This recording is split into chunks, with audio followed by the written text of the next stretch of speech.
கன்னி ராசி அன்பர்களே, வைகாசி மாதம் என்ன பலன் எப்படி இருக்கும் அப்படின்னு பார்க்கும் பொழுது, உங்கள் ராசிநாதன் என்று சொல்லக்கூடிய புதன் பகவான் 9ஆம் இடம் என்று சொல்லக்கூடிய பாக்கியஸ்தானத்தில் உட்கார்ந்துருக்கு. இப்போ லக்னாதிபதி ராசியதிபதி பாக்கியஸ்தானத்தில் இருப்பது சிறப்பு. அதைவிட முக்கியமான அம்சம் என்னென்னா, இந்த வைகாசி மாதம் 15ஆம் தேதி புதன் பகவான் உங்கள் ராசி அதிபதி 10ஆம் இடத்துல போய் அமர்ந்து ஆட்சி பலத்தோட ஸ்ட்ராங்காக உட்கார்ந்துட்டு போகிறார். அப்போ ராசிநாதன் வலிமை அடைய போகுது. அப்போ எண்ணங்கள், செயல்கள், சிந்தனைகள் நடக்க போகுது. போன மாதம் நடக்காத சில விஷயங்கள் இந்த மாதம் நடக்க போகிறது. மகிழ்ச்சி தரக்கூடிய சில நல்ல விஷயங்கள் உங்கள் காதில் விழக்கூடிய அமைப்பு. ஒரு சுறுசுறுப்பு இருக்கும். புத்திசாலித்தனம், அறிவார்ந்த நுட்பமான செயல்களில் ஈடுபடக்கூடிய தன்மை. இந்த கன்னிராசி அன்பர்களுக்கு சொல்ல வேண்டியதில்லை, படிப்பறிவு இருக்கும், ஆற்றல், தகவல் தொடர்புத்துறை, கம்யூனிகேஷனில் நிறைய பேர் இருப்பீங்க. அப்போது நல்ல செய்திகளை கொடுக்கக்கூடிய அமைப்பு எதிர்பார்க்கலாம். ஏன்னா லக்னாதிபதி ராசி அதிபதி நல்ல நிலையில் இருக்க போகிறது. 2ஆம் அதிபதி 10ஆம் இடத்துல இருக்கார். தனம், குடும்பம், வாக்குஸ்தானத்தின் அதிபதி குரு பகவான் பார்க்கிறார். அப்போ தனத்துக்கு ஏதாவது குறைவு ஏற்படுத்திடுமோ? நிச்சயமாக இல்லை. பொருளாதார ஏற்றத்தை கொடுக்கக்கூடிய தன்மை தான். சரி, 2ஆம் அதிபதி இப்போ 10ல் இருக்கார். அதுக்கப்புறம் 11ஆம் இடத்துல அமரப்போகிறார். எப்போ 11ஆம் இடத்துல அமரப்போகுதுன்னா, இந்த வைகாசி மாதம் 25 லாபஸ்தானத்தில் அமரப்போகிறார். குருவும் வந்துடுது. அப்போ குரு புதன் சேர்க்கையானாலே பணத்துக்கு பிரச்சனை இல்லை.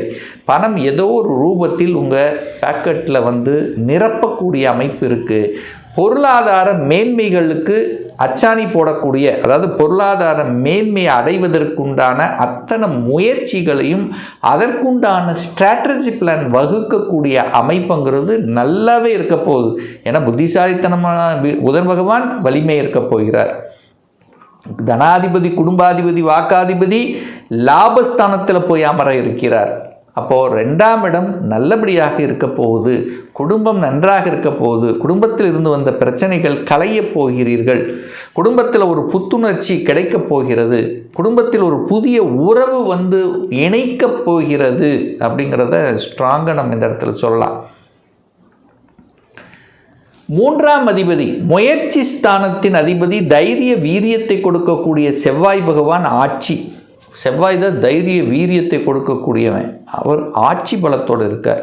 இந்த குரு பயிற்சிக்கு அப்புறம் குரு 11ஆம் இடமான லாபஸ்தானத்திலிருந்து 3ஆம் இடமான முயற்சி ஸ்தானத்தை டச் பண்ணிடுறார். 3ஆம் இடத்தை ஆக்டிவேட் பண்ணுறார். அப்போது கன்னிக்கு ஆஃப்டர் குரு பயிற்சிக்கு அப்புறம் நிறைய நன்மைகள் நடக்க காத்து கொண்டிருக்குன்னு சொல்லுவேன். அப்போ 3ஆம் இடம் என்பது அப்படியே ஒரு புகழை கொடுக்கக்கூடிய, ஒரு கீர்த்தியை கொடுக்கக்கூடிய இடம், முயற்சியை கொடுக்கக்கூடிய இடம், டிராவலை கொடுக்கக்கூடிய இடம், ஒப்பந்தத்தை கொடுக்கக்கூடிய இடம்.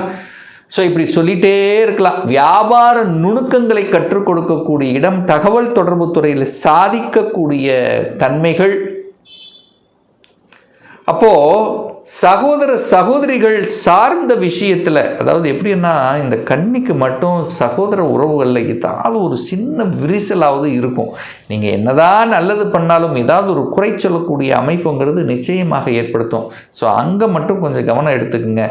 மற்றபடி உங்களுடைய முயற்சிகள் பலிதமாகும். தொட்டது துளங்கும். ஆஃப்டர் குரு பயிற்சிக்கு அப்புறம் 4ஆம் அதிபதி இப்போ 10ஆம் இடத்துலேருந்து 4ஆம் இடத்தை பார்க்குறது சூப்பர்.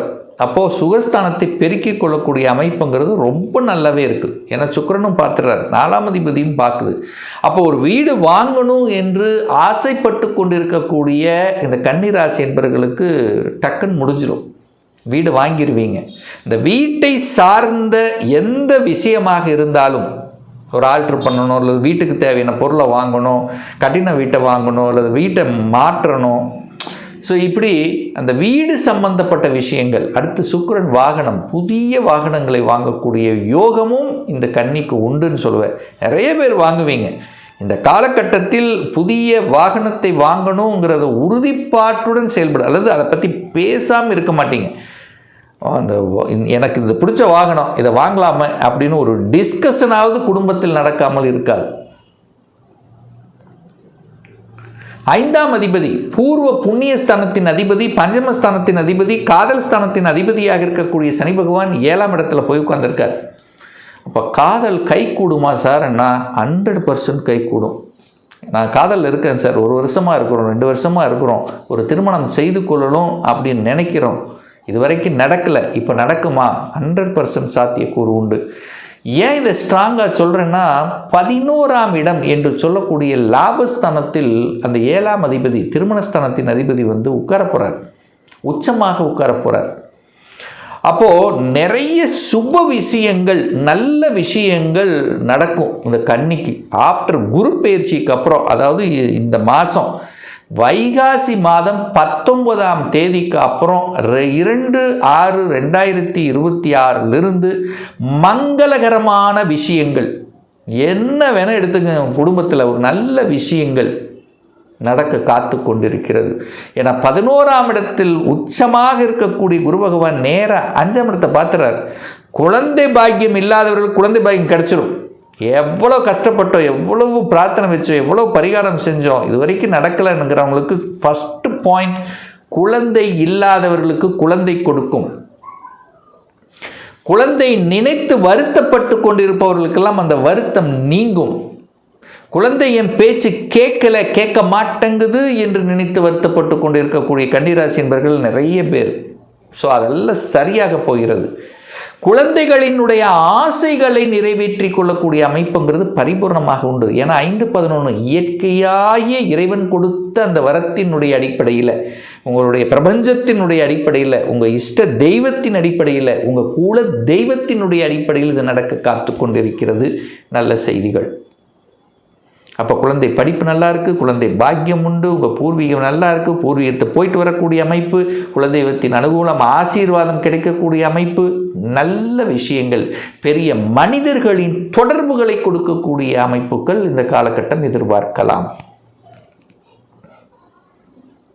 அப்போ திருமணம் நடக்குமா சார்? சுபகாரியம் 100% உண்டுன்னு சொல்லிட்டேன். எப்படி சார் சொல்கிறீங்க அடிச்சு? 11ஆம் இடத்துல குரு, 7க்குரியவன் 11ஆம் இடத்தில் அமர்ந்து கொண்டு அந்த 11ஆம் இடத்திலிருந்து தனது பாக்கிய பார்வையாக 9ஆம் பார்வையாக 7ஆம் இடத்தை, திருமணஸ்தானத்தை பார்க்குறாரு. அப்போ தன் வீட்டை தானே பார்த்து வலுப்படுத்துகிறது. திருமணமே வேண்டான்னு சொல்லி கொண்டிருக்கின்றவர்களாக இருந்தாலும் சரி, அல்லது ஏற்கனவே திருமணம் முறிந்து விட்டது, டிவோர்ஸ் ஆகிவிட்டது, 2ஆம் திருமணம் செய்யணும் என்கின்ற எண்ணத்தில் இருக்கக்கூடிய கன்னிக்கு கூட இந்த காலகட்டம் நல்ல காலகட்டம். 7ஆம் இடம் என்பது சமூகத்தினுடைய அங்கீகாரத்தை குறிக்கக்கூடிய இடம். இதுவரைக்கும் நீங்கள் யார், இவங்க மற்றவங்க யாருமே உங்களை பற்றி தெரியலனா கூட இப்போ உங்களை பற்றி தெரியக்கூடிய ஒரு நல்ல காலம் வந்து விட்டதுன்னு சொல்லலாம். அப்போ நல்ல நண்பர்கள் கிடைப்பாங்களா சார்? 100% உண்டு. நல்ல நண்பர்கள் கிடைக்கக்கூடிய வாய்ப்புகள் இந்த கன்னிக்கு நிச்சயமாக உண்டு. என்ன கொஞ்சம் பிடிவாத குணம் இருக்கும். முதல்ல பிடிவாத குணம், கோப குணம், ஆக்ரோஷ குணம் இருக்கும். அதுக்கப்புறம் சமப்படுத்தக்கூடிய அமைப்பு உண்டு.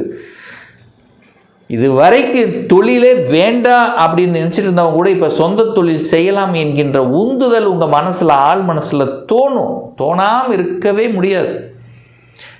2 பேர் சேர்ந்து, கணவன் அல்லது மனைவி சேர்ந்து, அல்லது உறவுகளோடு சேர்ந்து எப்படியாவது ஒன்று செய்யணும், அல்லது நண்பர்களோடு சேர்ந்து ஒரு கூட்டு தொழில் செய்யணும், ஒரு கூட்டு ஒப்பந்தத்தோடு செய்யணும் அப்படிங்கிற எண்ணங்கள் கண்டிப்பாக உங்கள் மனசில் ஆழமாக ஏற்படுத்தும்.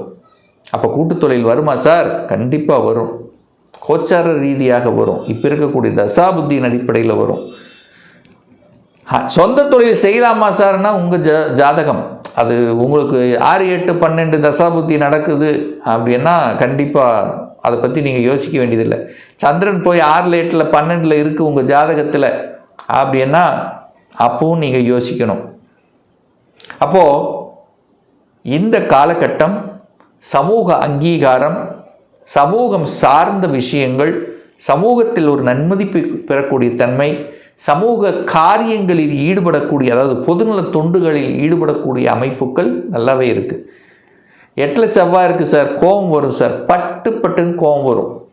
அந்த கோபத்தையும் ஆக்ரோஷத்தையும் கட்டுப்படுத்த வேண்டும் என்பதை கன்னிராசி என்பவர்கள் மனசில் பதிவைத்துக் கொள்ளுங்கள். சூரியன் புதன் சேர்ந்திருக்கார். புதன் 10ஆம் இடத்துல வந்து அமரப்போகிறார். தொழில் மாற்றங்கள், அதுவும் குறிப்பாக சாஃப்ட்வேர், கலைத்துறை, கம்ப்யூட்டர் சம்மந்தப்பட்ட தகவல் தொடர்புத்துறை, நிறைய பேர் தகவல் தொடர்புத்துறை, ஏன்னா புதன் தன் தகவல் தொடர்புக்கு சொந்தக்காரர். அப்போ புதன் ஆட்சி பலத்தோடு இருக்க போகிறார். அப்போ புதன் யாருக்கெல்லாம் ஸ்ட்ராங்காக இருக்கோ, ஒரு தகவல் தொடர்பு துறையில் நீங்கள் இருக்க வேண்டும் என்றால் உங்கள் ஜாதகத்தில் புதன் வலிமை உடையவனாக இருக்க வேண்டும். புதனும் சுக்கிரனும் ரெண்டு சேர்ந்து கம்பைன்டு ஏதோ ஒரு கனெக்டிவிட்டி இருந்துச்சுன்னா தகவல் தொடர்பு துறை கம்ப்யூட்டரில் கண்டிப்பாக படிக்கணுங்கிற ஆர்வங்கள் அதிகமாக எழும். ஸோ கன்னிக்கு இந்த வைகாசி மாதம் நல்ல செய்திகளையும் நல்ல தன்மைகளையும் ஏற்றத்தையும் உயர்வையும் நினைச்சது சாதிக்கக்கூடிய அமைப்பு உண்டுங்கிறத கண்டிப்பாக எதிர்பார்க்கலாம் இந்த கன்னி ராசி அன்பர்கள்.